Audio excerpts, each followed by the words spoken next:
Good evening. I am the Sandman, and tonight I'm going to tell you a musical tale called The Magic Flute. It was Christmas Eve, and the wind howled through the snow-covered streets of the small town of Winterbrook.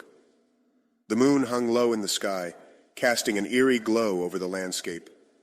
Inside the quaint little music shop, a single candle flickered on the counter, its light casting long, wavering shadows against the walls lined with instruments.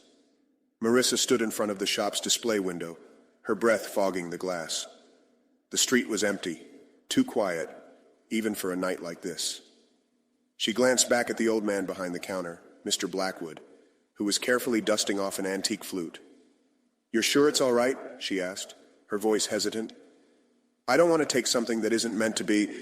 Mr. Blackwood's gaze lifted slowly, his eyes dark and distant. "It's the only one left, and it's special, Marissa. You'll see." She felt a shiver run down her spine, but couldn't explain why.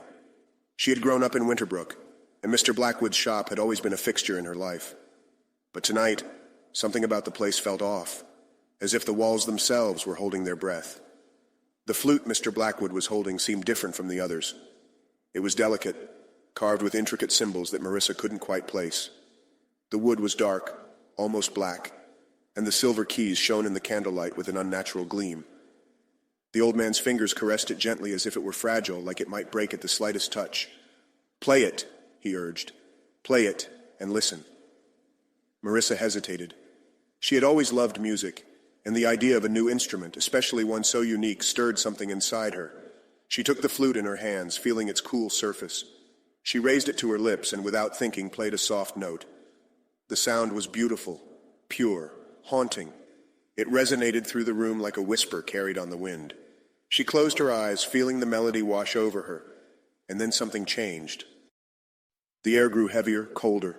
The candlelight flickered, casting shadows that seemed to dance along the walls.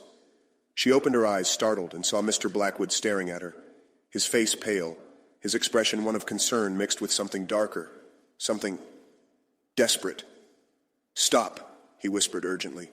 "Stop playing. You don't understand." But Marissa couldn't stop. Her fingers moved of their own accord, the music flowing from her like a torrent. The flute's sound filled the room, but it wasn't just sound, it was a force, a presence. The walls seemed to close in, the floor vibrating beneath her feet. From somewhere deep within the shop, a low groan echoed like a distant wail.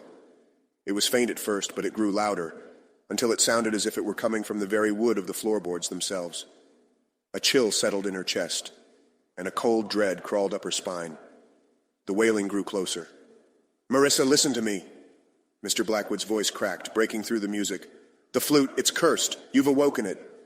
But it was too late. The door to the shop slammed shut with a deafening bang, and the shadows in the corners of the room seemed to gather, twisting and shifting as if alive. A figure materialized in the doorway, tall, cloaked, with hollow eyes that gleamed like black pits. The figure moved toward her, its feet barely touching the ground. Marissa gasped, dropping the flute, but the music continued to play, echoing in her mind, a haunting melody that wouldn't stop. She stumbled back, her heart pounding, but the figure did not stop. It moved closer, its presence suffocating, pressing her back toward the wall. "Who are you?" she whispered, terrified. The figure stopped in front of her, its cold breath brushing against her face. "I am the spirit bound to the flute," it said in a voice like dry leaves. "I have been waiting for the one who would awaken me, the one who would play the song of my release." Marissa's breath caught in her throat. The wailing was louder now, almost deafening. The room seemed to twist, the walls closing in around her, the shadows reaching out like hands, clawing at her skin. "Please," she pleaded. "I didn't mean to. I didn't know." The figure tilted its head, its hollow eyes filled with an ancient sorrow. "No one ever does.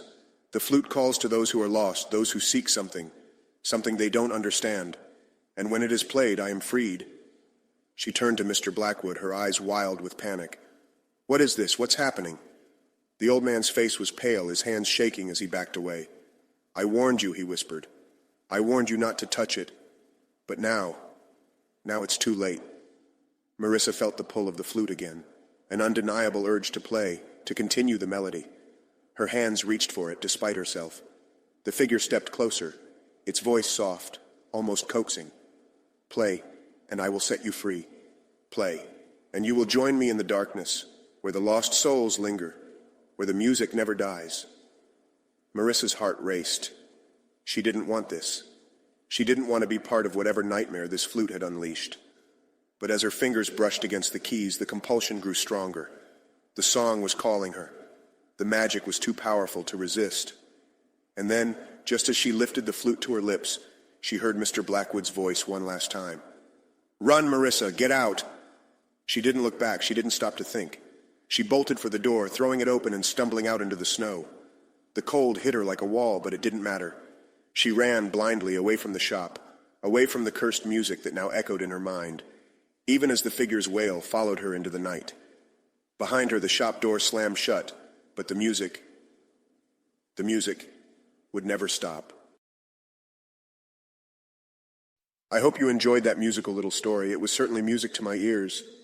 Join me again soon, I insist on it. Subscribe if you dare.